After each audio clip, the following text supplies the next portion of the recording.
Hello and welcome to episode 87 of the Webflail podcast. Today's guest is the mighty Rob Hope, who probably doesn't need an intro because you're listening or watching Webflail. You're no doubt a fan of the Yo podcast, of which he's the creator of, but I'm going to do an intro anyway. Rob was a freelancer for a decade, designing and building websites for clients. But there wasn't the same kind of curated website that there are now. There's bazillions of them now, but there wasn't at that point. And he started accumulating references from the web to show clients, and that turned into, as you may have guessed, one-page love. Now, landing page love, since 2008, he's curated over 8,000 single-page websites. He sends a bi-weekly newsletter and has lately started interviewing folks. In fact, since 2009, but he's just launched season 3, so you better go listen to that after listening to this, obviously. But has it all been smooth sailing? Of course not. If you're one of the OGs of this podcast, you know that some of the most successful people have had some of the most epic fails. So we're going to dig into these today. Rob's failures are starting a hosting company, going all in on one stream of monetization on One Page Love, and hiring someone full-time when it wasn't right. So, Rob, welcome to the Webflail podcast. Jack, thank you for the spectacular intro. Long journey online, difficult to summarize it into 3 fails, but I thought it was a good spread. I could probably speak 5 hours on failing, but I like to refer to it as failing forward because we're on a long journey online and we keep reinvesting all the failure knowledge and mistakes back into the next thing we do, and that's all part of the game. Hey, you just answered my first question that I ask every guest. What is your relationship with failure? But it sounds like it's incredibly healthy. You know, you don't look at failure. I think when people say the word failure, they're like, you know, either I failed or I had success. But the more I do this podcast, the more I realize that there's tons of nuance. Some people don't even look at complete faceplants as failure. And it sounds like you have just been like, I'm just going to ride into stuff, take it as it comes, and I'm going to learn from it either way. That's it. You know, like one of my favorite sayings is from Seth Godin, and you know, you can have that analysis paralysis. Those wheels can spin. You can think about it, you know, all day and night. But you need to act, and if you're unsure what to do, and there's 2 options in front of you, so 2 paths, you just got to pick one. It can even be flipping a coin, and once you go down one of the paths, it becomes way more clear if that was the right and wrong path based on action. So what happens when you act down the wrong path? You're failing. So to have progress, you got to fail. There's no way around it. You're not going to just get lucky 100% of the time. Nuggets drop right at the start of this episode. Yeah, pick a lane. Seth Nuggets. Yeah, Seth Nuggets. But in the South African tone, you know, which I prefer. I mean, I love Seth, but Okay, I want to quote something that I read on your website, which is very relatable to this. So you've got a project graveyard, which I absolutely love. Go and check out Rob's website. And just to be clear, this is not One Page Love I'm talking about. This is robhope.com. And you have this beautiful quote when you are basically talking about projects and, you know, how you're thinking about them. It says, got a fun side project idea? Ask yourself, how small a version of it can I ship? Then give yourself a no matter what timeline to hit publish. This constraint will help you get it out the door. Trust me. You are the only one in the way of yourself shipping. Why is that, Rob? Wow. You are your biggest enemy. You know, you're comparing yourself to others.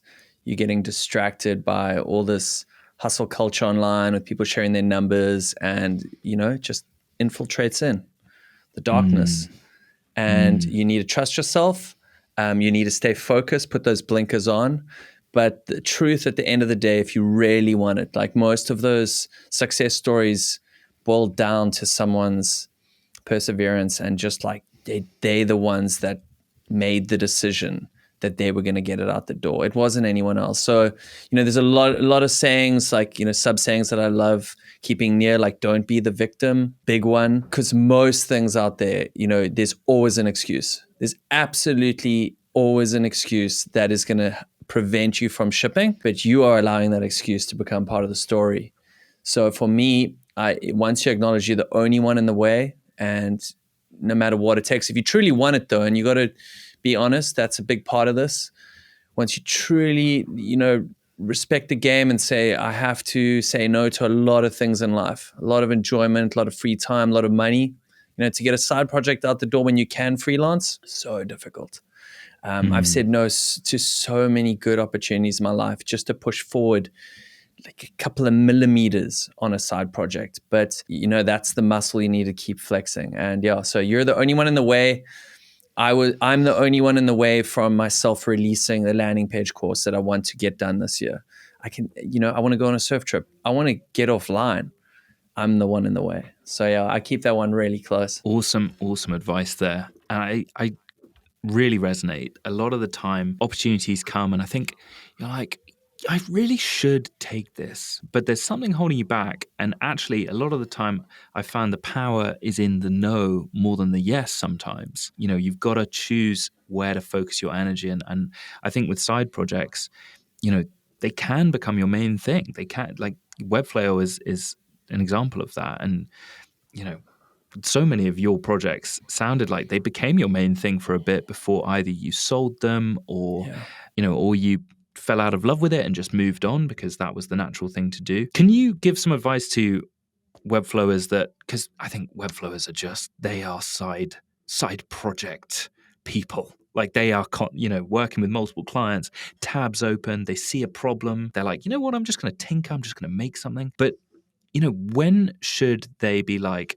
I'm going to go all in on this versus maybe like you talked there in that quote about making the smallest viable product type thing. But what I'm trying to understand is when is the smallest viable product like, okay, now I'm going to iterate. Now I'm going to go in on this.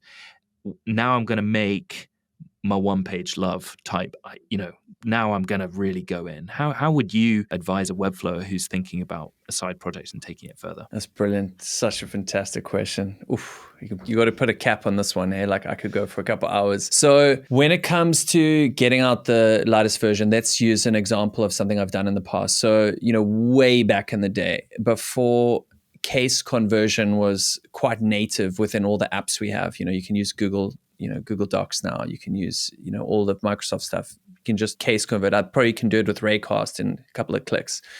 But back in the day, clients used to give me a full page Word document with all caps. And I wanted sentence case, or sometimes I wanted a certain type of case. So I looked online and there were a lot of options. They're already built, but they had ads and they were slow and they were just had, so much bloat. And all I wanted to do was just convert that case ultra fast. So I bought caseconverter.com. And this is when, you start dreaming and you're like, oh, what if I could do this and so on. And yes, you set the constraints. So you're like, cool, what is the lightest version of this? It's a box and a page with some buttons at the bottom. And it's going to have a little logo at the top and you're going to put it on the domain. And I couldn't really code at the time. So I got a friend, outsourced to a friend. It was like 250 Rand, which is, I don't know, it's about £2 right now. But like, no, it was like, it was an hour of his time. And he put together like the conversion of the case within the buttons. Anyway, I put it together in this HTML, uploaded it, we're out. That's a weekend. We set the constraints. It worked, but I was using it. That was the best part about it. I was slamming it in, use it.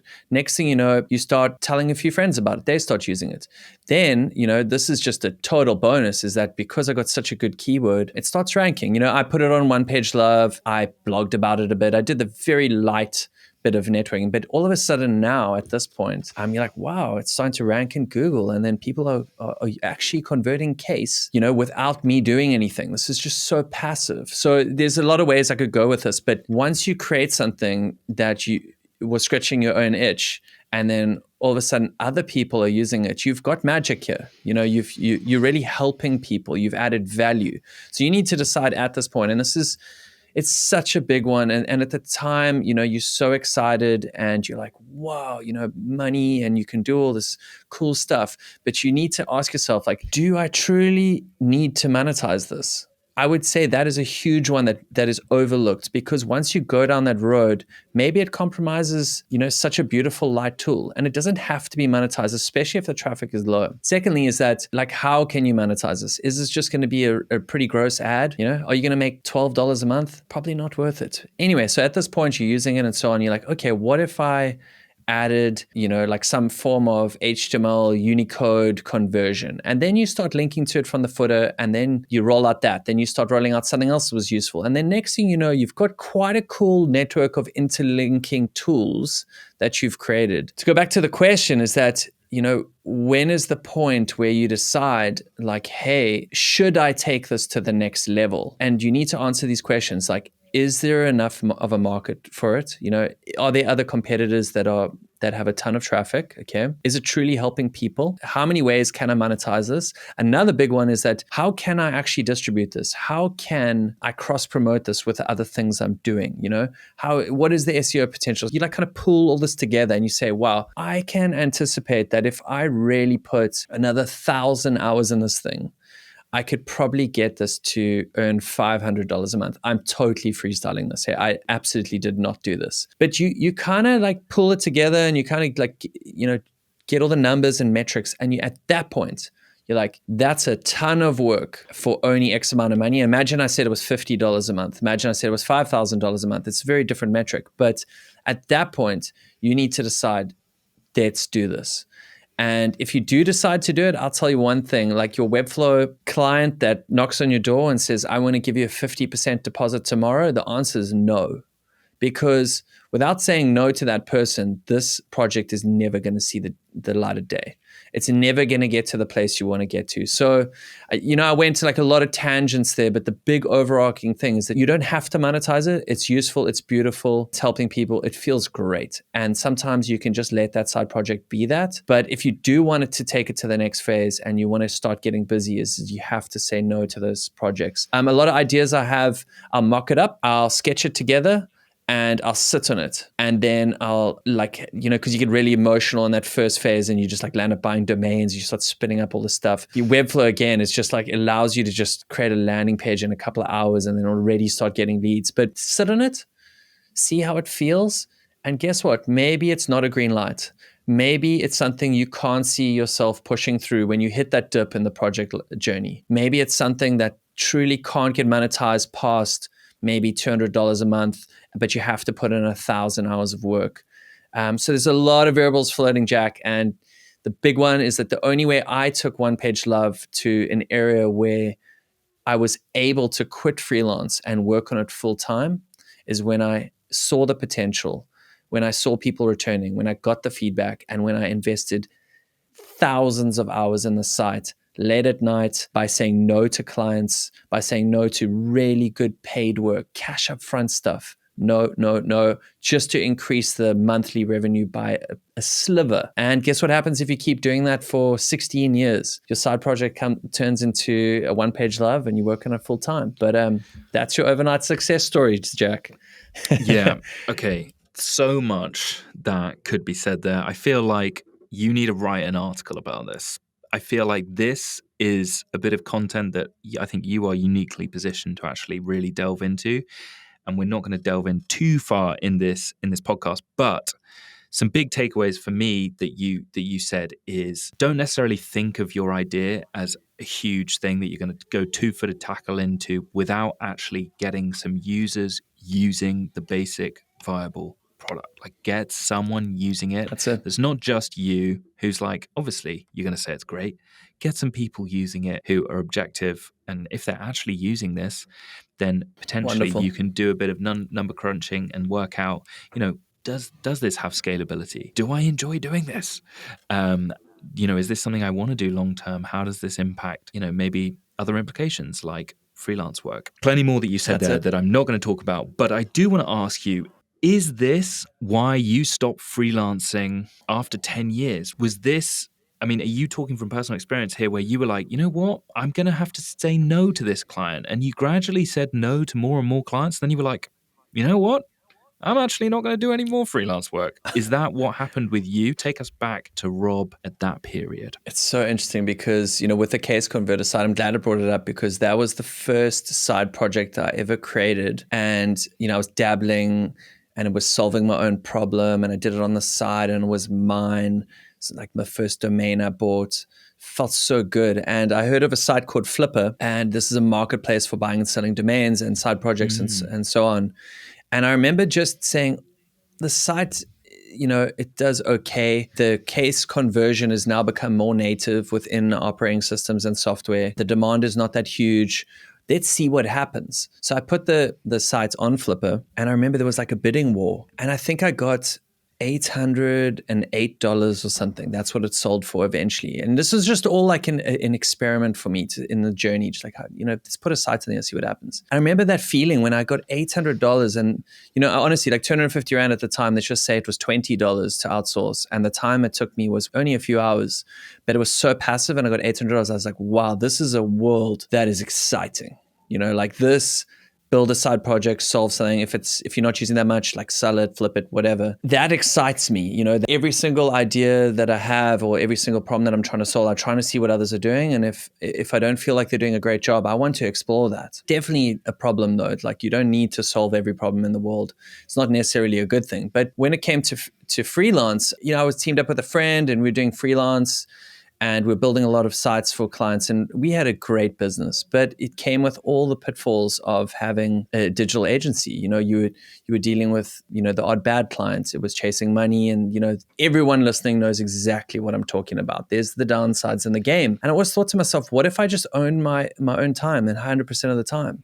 Like, surely that's the dream. So the more I monetized my side projects, a bunch of things I was going, all I needed to do was monetize that hustle on the side to surpass my Cape Town expenses in South Africa. And, if you're listening in Vancouver or London or New York, your overheads are way more than mine. So I didn't have such a huge, line to reach. And I was like, wow, if I work harder and harder and harder and harder, surely I can get it to a place where I don't need any more. But, at that time in my life, I think I was early 30s, no kid then and, no house and no home loan. And my expenses were really, really low. But what happens at that moment where you hit that target and then you take the leap and you work on your side projects full time, it totally comes bundled with so many challenges. Like, all of a sudden the monetization dips and you're no longer doing freelance for clients. So to answer your question in sort of an indirect way, I would 100% recommend keep on the freelancing going until the side projects are at a point where they I would say 2x or 3x your expenses. The second part is that sometimes there's that connection with people when you are freelancing and you have that handful of brilliant clients. It feels good. It feels good to help them. And it also keeps your eyes on the ball and it keeps you, that cutting edge tech when it comes to development and design.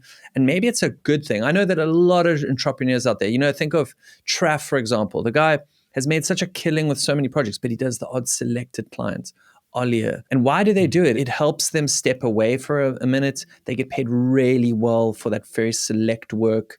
And honestly, I haven't said this to anyone, but I'm considering getting back in the game to help people with their landing pages. I've spent so many years working on my own stuff for so long. And it depends where you are mentally. If you are up to your neck with clients and you're like, I need a break, yes, get those side projects going, take the leap, do it for a few years. See how it feels. I think I answered that, Jack. God, there's so many. I've got a bazillion questions off the back of every single answer you say, but we don't have all the time in the world because we got to dive into your failures. But quick highlights or summaries or things that I would love to ask you about another time is one. Let's do it in London. Yeah. Hey, dude, are you coming to the Webflow Conf in London? 100%. Yeah. October, I'll see you all there. Great. So if there's any agency owners that want to hire a senior design director, that's the time to meet Rob there. But no, some things that you said though that I think were really fascinating. There's a lot of freelancers out there that are doing loads of client work, and they maybe were like you when you got to the end of your tether with clients that were asking for stuff at all times of day, and you're just like, oh God, I wish I owned my own IP and I had my own thing. And maybe you have a little win, like you flip something, and or you sell audio notes to Louis from Audio Pen or something, and then Yeah, I did my research. And then Good man. you're like, hold on, I can just do the side hustle thing the whole time. But then suddenly, monetization drops. Maybe you've got more and more responsibilities that you need consistency of income, which maybe freelance work does if you're a successful freelancer. Yeah. And, then maybe there's a bit of a balance to be made between what fulfills you, what pays you enough. There's security, there's fulfillment, there's fun, there's joy. There's all the different things that are vying. And depending on where you are in life, maybe you need to make slightly different decisions, or maybe weight your decision making in a slightly different way towards security if you've got kids or whatever. But I think it's a really, really important thing to say that this whole side hustle life, you might think, hey, like Rob's living the dream. Well, he's taken 16 years to get there, and he's even considering doing freelance work once more, even though maybe you might be like, what the hell, Rob? I want to be you. Why the hell do you want to come back this way? Well, it's not all sunshine and roses either way you go. So I think that's the summary. Are you ready to jump into your failures now, Rob? Absolutely. I got so much to share. Okay, I'm psyched. Tell me about failure number 1, starting a hosting company.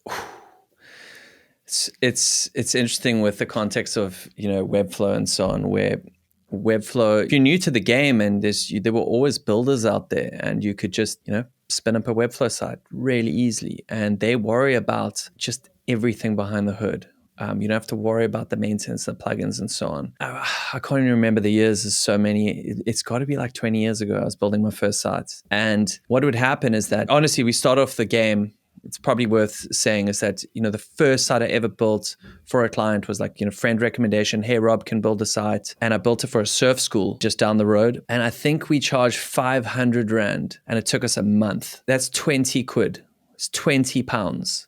But it took us a month. Sure, we had no clients. We needed the work. It was a favor. It was a friend. The next one we charged more and more and more and more. But what often happened is that, people are like, wow, Rob's, he treated us really well. And I think, I want to sidestep into this just to add a ton of value. I think by having side projects, even at that point and dabbling, every single client I treated as like, if the site was mine, I'd want to do that. And I want to do X, Y, and Z, unrequested, but they're really appreciated. Sometimes people would be like, we want this because, this. And I'd be like, whoa, whoa, whoa, whoa. You don't want it. That's going to cost way more. And you're new. Maybe let's validate with this, this, and this. And everyone just loved that approach, saving them money. We get going. There is traction. We carry on. Just like every single client we had was a lifetime client. And what happened is that they, really trusted any recommendation we gave them for software and so on. And a big one was website hosting. So there were hosts out there. There's lots of them out there. Now I don't think anyone wants to start a hosting company now, because they know it's just, there's such a tiny margin. You need huge numbers. But back then there was reseller hosting, and I think we were using HostGator at the time, and they're just called $200 a month. And I had a lot of disk space, and I could divide up my own packages. And I started a company called Pear Hosting. It was really fun. We had these little baby pears, red pear, yellow pear, but it was never a goal to make money.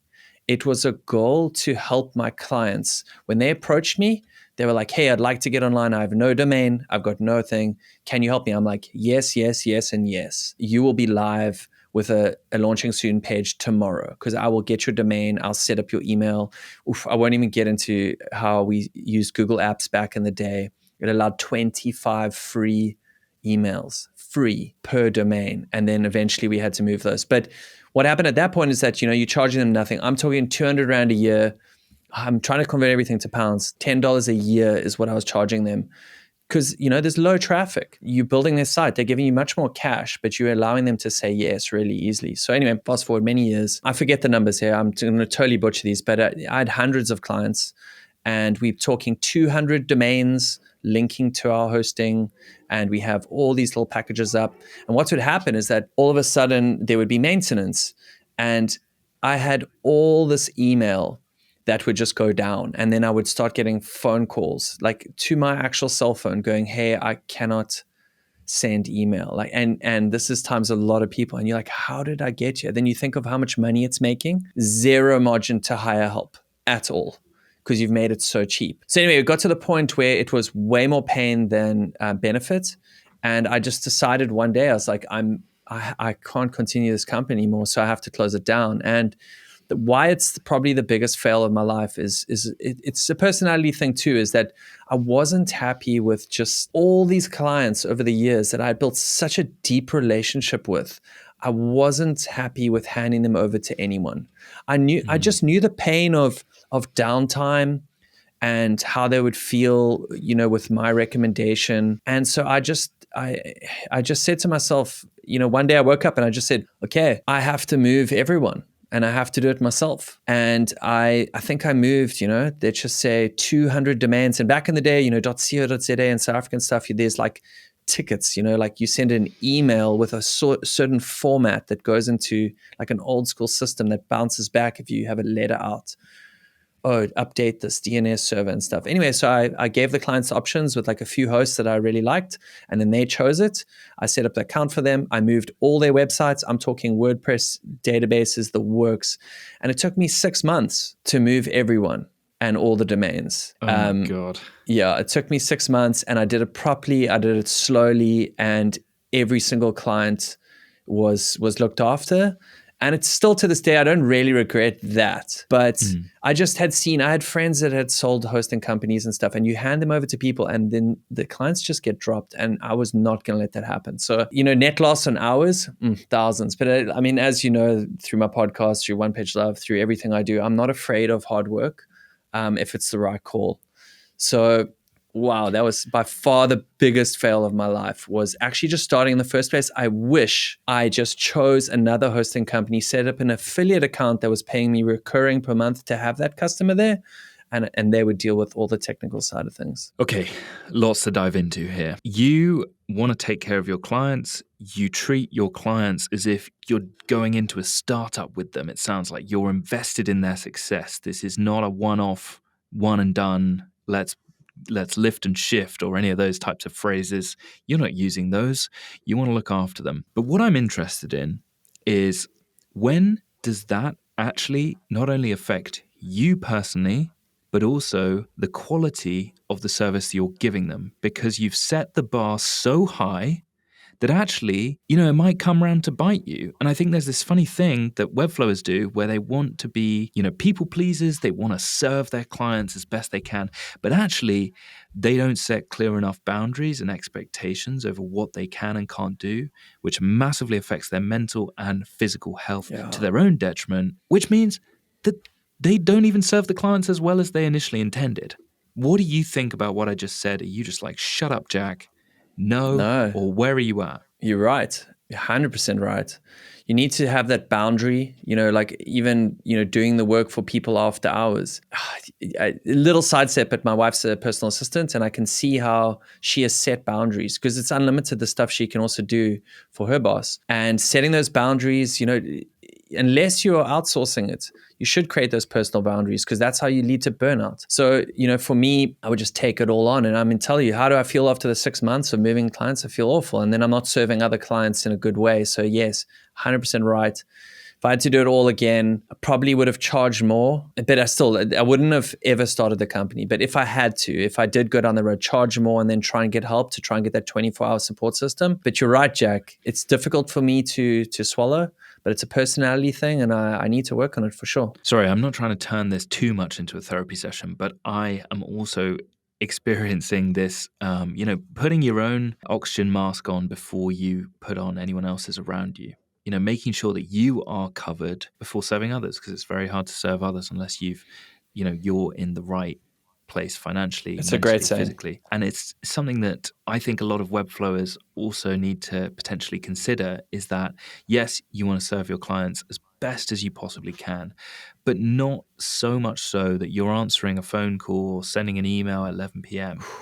And I just think sometimes we need to remember that in the conversation about, failure. Can I ask you a question that's off the back of what you just said as well there? I think absolutely this whole concept of side projects, seeing problems within the client's space lends itself, because you're hyper aware of all these different business problems that your clients are facing, and then maybe you're facing as a knock-on because you're trying to find workarounds, and you're just like, okay, I'm just going to make this thing, or I'm going to try and help my client, or maybe help other Webflowers in the space. Is there anything that over the years you had the idea to do something but didn't follow it through because it was like one of the things in your graveyard, or maybe you sketched it out and you sat on it and you were like, yeah, maybe this isn't anything. But now you're like, God damn it, I wish I pursued that idea. I have a folder in my Google Drive called, the idea bin as well. Sorry, it's called the idea bin. The graveyard is the one online. So for anyone listening, it's robhope.com/graveyard. It'll take you to the list. But my idea bin is stacked, absolutely stacked. And yes, there's been a few ideas that I've seen surface, but I'm going to go to the cliche saying is that most ideas aren't going to get anywhere without some real execution. Sure, you can grab that killer.com that's going to give you that SEO juice, but you got to be way ahead of it. And that's rare. I would say, just to talk about the, looking in hindsight and like hanging out there, not healthy, sure. But just remember is that with any launch is that you're going to launch and you're going to get that traction and people are going to support it and it's going to lift you up and your dopamine's going to go nuts from all those likes and retweets and all that stuff. And then you're going to hit that dip. It's a Seth Godin classic as well. But that dip, what pushes you through that dip is that you just love the subject. So to kind of sidestep on that answer is that when you look back at an idea that you thought you'd ship, you probably didn't ship it because you didn't love it that much. And if you did love it, you probably would have shipped it, and that would push you through the dip. So I know that's like kind of a weird way to say it, but there's not a lot in my life that I didn't ship because I was like, I didn't have enough time. If I really wanted it, I did it, and it's out there. Good answer. This links back to what you said at the start as well. Like, you're your own worst enemy. Like, if you want to do it, no one's going to put it on a plate for you. Go chase that thing if that's what you want to do. And go get it. Go get it. And also, do the work when no one's watching, because you're going to get this whole fanfare at the start when you launch something. But that's not the time to crack open the champagne. That's the time to work, because you've like pushed an elephant down a hill and now you need to try and keep up with it. That's a very weird metaphor. Tell me about failure number 2, going all in on one stream of monetization on One Page Love. Okay, so we've touched on quite a few bases here, which is great, because I talk about quitting freelance because now the income has surpassed my Cape Town expenses. And One Page Love's in a place where I've been adding value for years and years and years, trying to, align with search terms and so on. And I've got a lot of organic reach. So in the peak of One Page Love, and One Pages are still in a great place. I personally, I don't know, have this like unlimited fire when it comes to curating simple design that's just getting to the point and it's just such a clever way. Or, if I see something that's really unique, I just love it. I just want to capture it and preserve it and talk about it. And I don't know how I still have this 16 years later. But back in the day when parallax scrolling sort of became a thing, and then people were like, oh, one-page websites, they actually, cut straight to the chase. Mobile phones were getting bigger, mobile browsing and so on. That's when I feel like One Page Love was at its peak. And in the peak, we were getting about 14,000 unique a day on One Page Love. And this is many, many, many years ago.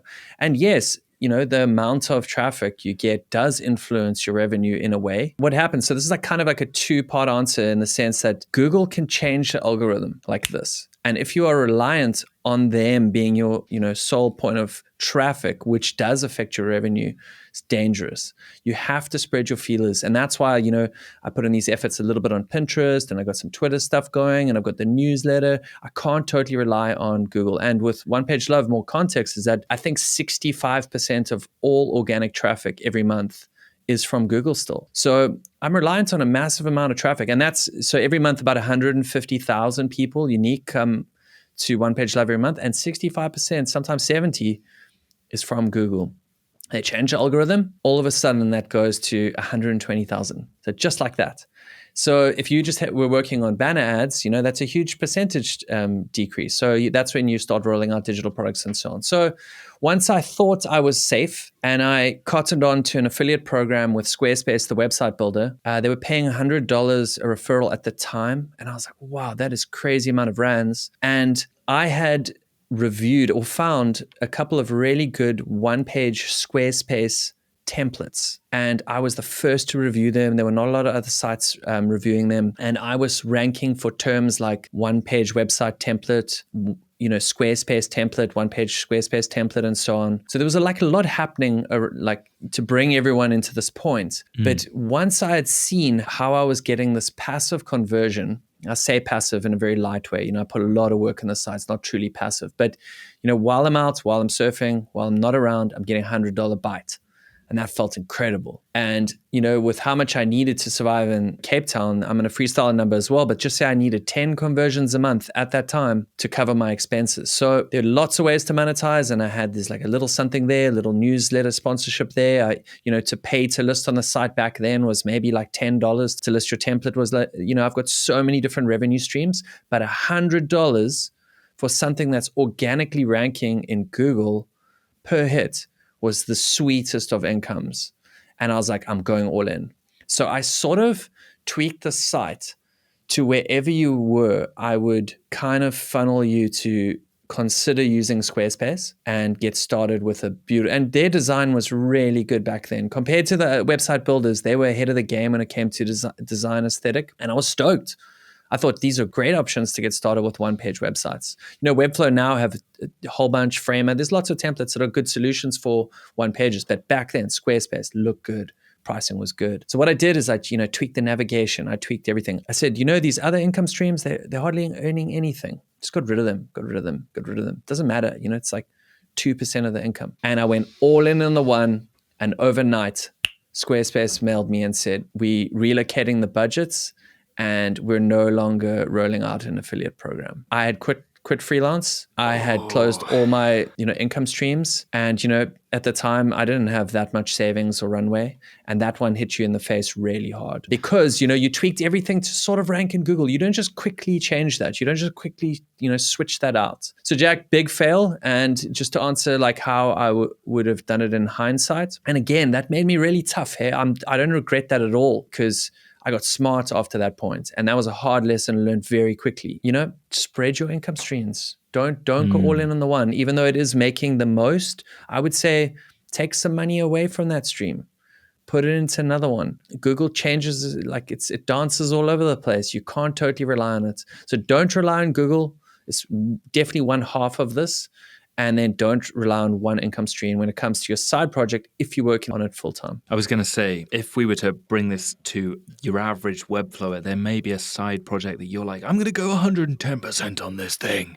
Well, hold your horses there, cowboy. Hold your horses. Maybe you need to just think, let's try and get 2x recurring income, not the one-off month that does you well.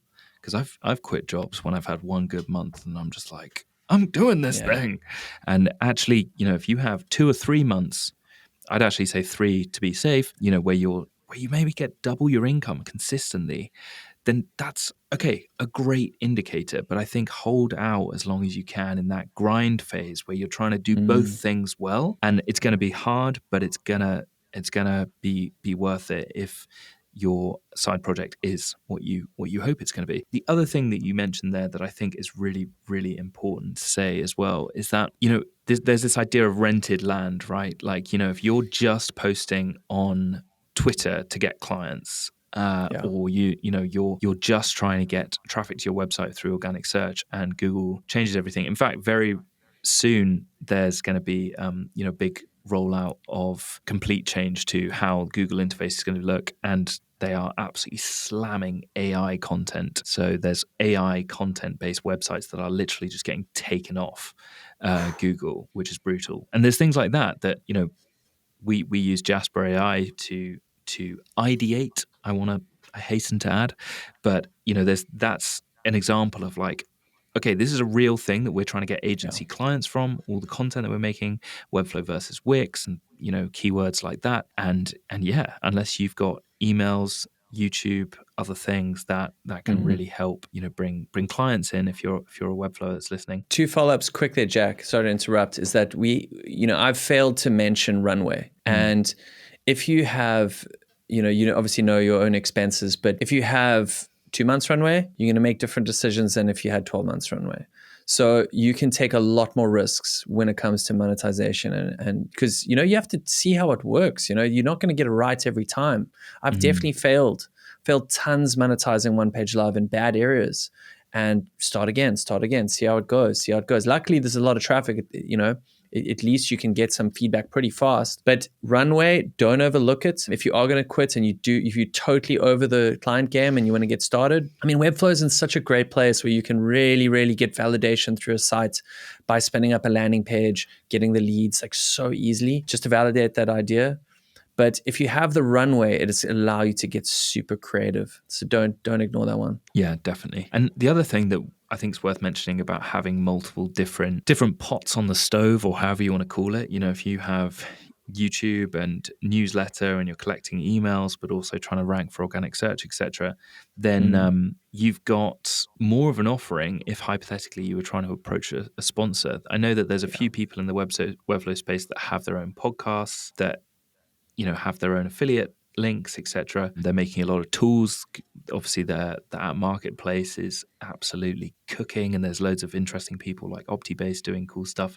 Yeah. I just think it's really worth, you might be like, oh, this segment of the podcast's not for me. Hold on. Maybe it is. Yeah. This isn't just about getting clients, but this applies to products. This applies to affiliate marketing. This applies to sponsorships and stuff as well. Another one within your Webflow dashboard is you have your redirections. I think that's what that section's called. And my site robhub.com in Webflow, I use Go links. So it's /go/ and then something else. And whenever I share something anywhere online, is I use my own domain, because those breadcrumbs sometimes get reused, and then all of a sudden something goes offline, or a product changes and so on, and I just change it within the Webflow dashboard. I'll change the link and it gets updated everywhere else. So I am a huge fan of owning your own domain and spreading that. So that's another point on the side projects when things change. An affiliate link can change when it comes to, Webflow have a great affiliate program, but maybe that URL changes. And if you have a vanity URL, that's what they call it. So, robhub.com /ebook, for example, just links to my ebook, but it can have affiliate codes, tracking, and so on. But that's the one I use everywhere, and then Webflow redirected into the right place. So yeah, vanity URL is a huge one. I'm a big fan. Tell me about failure number 3, hiring someone full-time when it wasn't right. Yeah, this one really hurts because, I thought I would get this right, and I got it very wrong. And I was like, years in the journey, I had read a million articles and some books, and I got advice from friends on what it takes to hire. And I still don't truly know. One thing I did know, at the end of it all, is that I love being independent. I love having my own time and not having to worry about anyone. Doesn't mean I don't like outsourcing. I outsource a ton. I have an Upwork account, and I have, I think, 5 people doing work for me regularly. But what's so good is that if I step away and I just like pull the handbrake a little bit, my Upwork bill comes, and then it's like $20. Next week, it's $200. Then the next week's $13. And it's very it depends how much I want out of it. The pressure of paying a salary is hectic. You have to have a business that needs to make revenue. And I'll be honest, I don't think I'm great at, squeezing money out of a business. I don't truly love that game. One Page Live, 100% can make more money out of the site, but it would involve doing things around the site I don't particularly love or would be proud of. And I'm really stoked where the balance I am. So Webflow is the sponsor of One Page Live. We have these beautiful areas of the site that they've taken over. You think of it of renting real estate, but it's subtle and it's clean. And I'm obviously a huge Webflow advocate. So I'm really proud of the integration. It looks good. And do I need more? That's a huge comment for another time. But I had this idea because One Page Love, got to a place where I had quite a lot of automation. I had my systems in place. I questioned, do I really want to work more here, or do I want to dabble in more side projects? And I thought to myself, wow, what a big game is email. Email are like, as Matthew Smith from Really Good Emails, he would say, email are landing pages delivered. That's how you always used to say it. And let's just say I was intrigued by certain email designs. Some of them were very clever. They were good animated GIFs. And I was like, that's so cool. What if I could collect these? And I know Really Good Emails was a site at the time for email inspiration. And I thought to myself, there's so many similarities to one pages and emails. Why didn't I try create a sister site to One Page Love? They cross promote so well. With every newsletter sent, it was like, hey, this is the latest content from Email Love. Almost everyone's involved in email marketing who's involved in landing page design. So I thought to myself, wow, wonder if we can land a really good domain. So I landed up getting emaillove.com. Took a long time. I got it. I worked. It was a great time because, I was so deep in the trenches, just like, what can we do on the site and just add as much value as you can. And I would have disable images button. I could, inspect code, and we did all this rad stuff with the build, and I rolled it out. And guess what? Product Hunts, I think it was product of the day, and it got tons of good vibes when I launched it. But then, as I mentioned in this podcast, is that the dip comes. And, you start to realize that, wow, I'm getting 2,000 people a month on the site, and One Page Love is getting 180,000, at that time maybe. And you're like, I'm putting a lot of time in this one. I don't even know if you can monetize that much, 2,000 people a month. You can make, a couple $100. But One Page Love's doing this. So I kept questioning, and this was internally, I was going, every second I put in One Page Love is not a second I'm putting in Email Love, and vice versa. And I was like, which one will have the biggest ROI? Am I really, truly solving people's problems with email inspiration and so on? And I just took a hard look at it, and I was like, wow, do I truly love email? And then I was like, oof, that's a I actually started to hate email. I was like, because I get so many emails, and there's only a few that I was really stoked on. And maybe it was more the challenge of competing with Really Good Emails that was more why I launched it. Anyway, so then at that point, so that's your context, is that we were doing these sponsored articles for Squarespace. We were writing tutorials for them. And in my own words, I would say, this is how to get started with Squarespace, and this is how to set up a one pager. I did dozens and dozens of articles for them. It was a great campaign. It was a really good form of monetization for One Page Love. And at that point, I said, what if someone could help me with the articles and then also start adding emails, start curating the emails? And then I'm like, okay, if we're on this road and we've got to hire, and this is assumption, and this is such a bad mindset, is that surely if someone is freeing me a bit of time and adding content, our revenue will go up. And that was just such a rookie assumption. And yes, it does, it can happen, sure.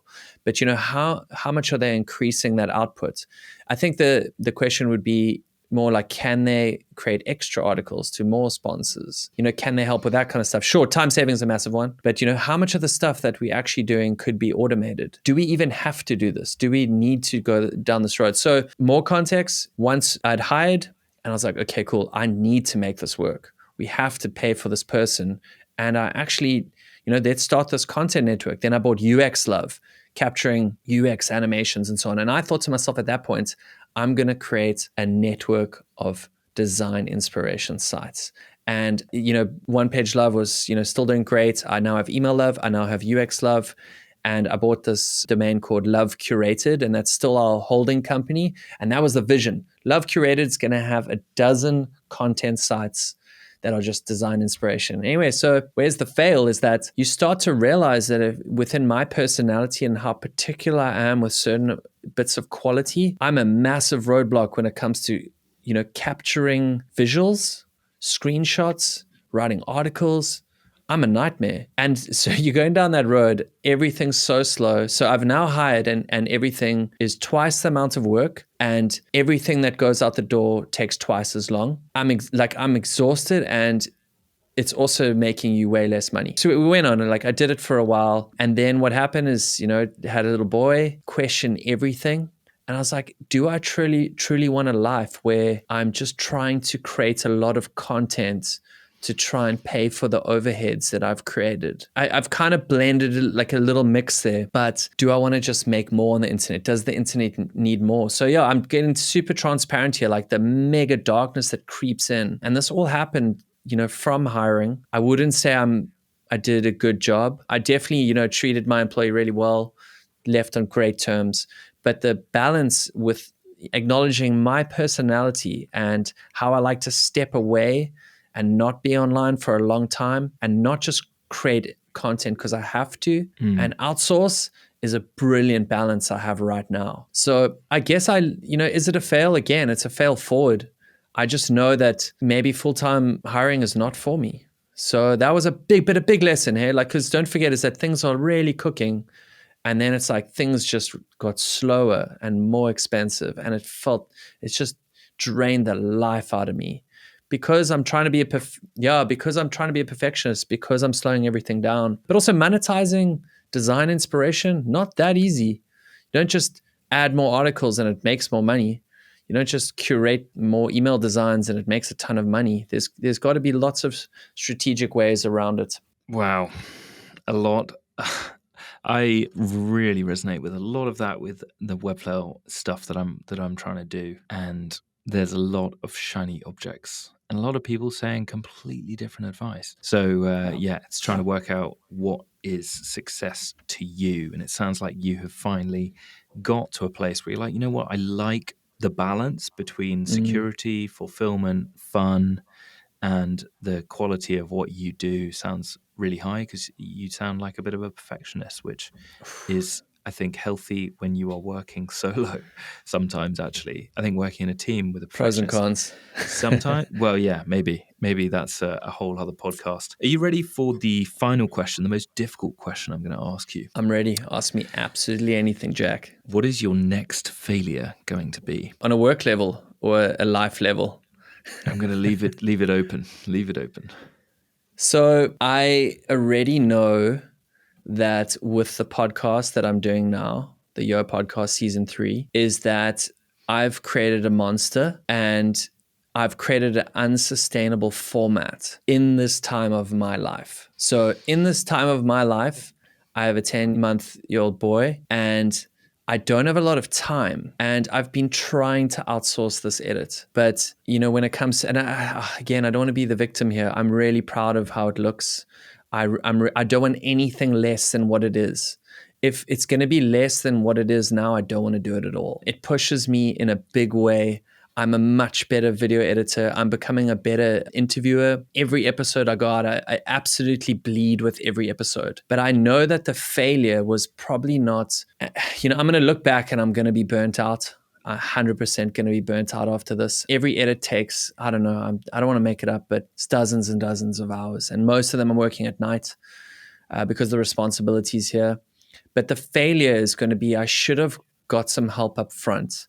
And I should have started trialing video editors to help me in some sort of way. I'm using Final Cut Pro, and it's quite async. It's not exactly an online tool like Descript where you can just both just log in. And what's going to happen is that by the time I get this right and I find the person that can help me, the season's over. Maybe it's a good thing when we do the next season. I'll have this person, but there'll be no more work after that point. But again, when it comes to the hiring, and my failure number 3 is that me trialing people while trying to get this out the door is the most exhausting thing. I have to, brief every person. There's the back and forward.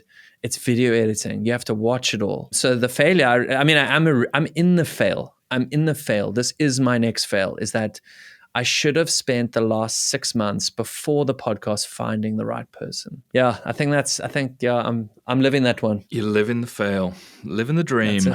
Okay, well, I hope that for season 4, which I no doubt will happen because, Webflow are just going to be like, oh my God, Rob, this is the best investment we've ever made.